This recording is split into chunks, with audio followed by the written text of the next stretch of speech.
गणपते नमः। आज मैं आप सबको गणेश जी की और बूढ़ी माँ की कथा प्रस्तुत करने जा रही हूँ। हे गणेश महाराज, जैसे खीर का भगोना भरा रहा वैसे ही हमारे घर का भंडार सदा भरा रहे, और जो कथा सुने और हुंकारा भरे उसका भी भंडार भरा रहे। जय गणेश भगवान। एक बार गणेश जी छोटे से बालक के रूप में पास के गांव में घूम रहे थे। गणेश जी के पास चुटकी भर चावल और 1 चम्मच दूध था। वे गांव में चारों तरफ घूमते हैं और कहते हैं कि कोई मेरा खीर बना दो, कोई मेरा खीर बना दो, लेकिन कोई ऐसा नहीं करता है।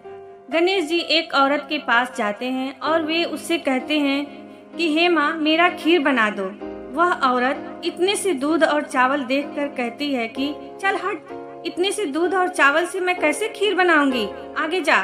यह कहकर वह अपने रास्ते चली जाती है। इस तरह गणेश जी कई औरतों से खीर बनाने का अनुरोध करते हैं, परंतु सब मना कर देती हैं।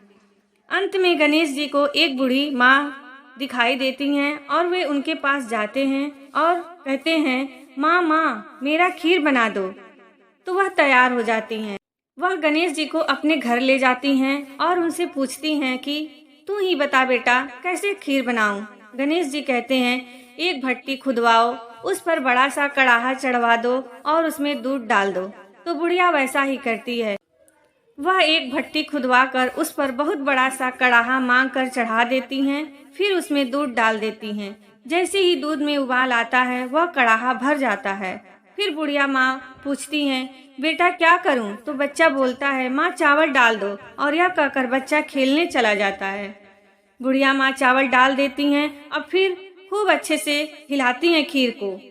खीर में शक्कर डाल देती हैं। थोड़ी देर में खीर बनकर तैयार हो जाती है। खीर की खुशबू पूरे गांव फैल जाती है। अब बुढ़िया माँ गणेश जी को खीर खाने के लिए बुलाने जाती हैं।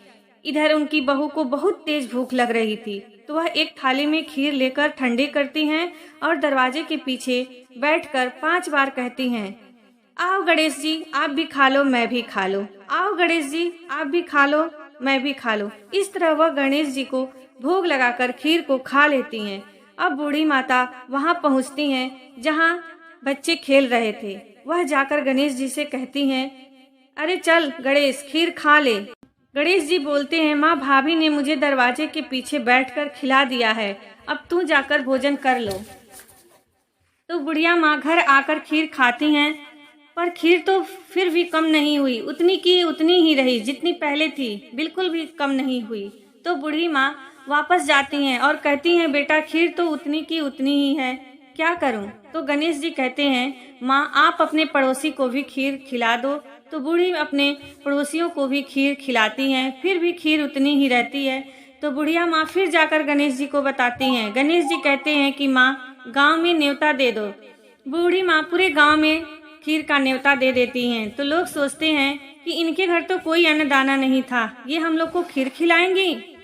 फिर भी लोग जाकर न्योता खाने चले जाते हैं और जाकर देखते हैं तो बूढ़ी माँ ने बहुत स्वादिष्ट खीर सबको खिलाया और पानी भी पिलाया। फिर भी खीर खत्म नहीं हुई, उतनी की उतनी ही रही।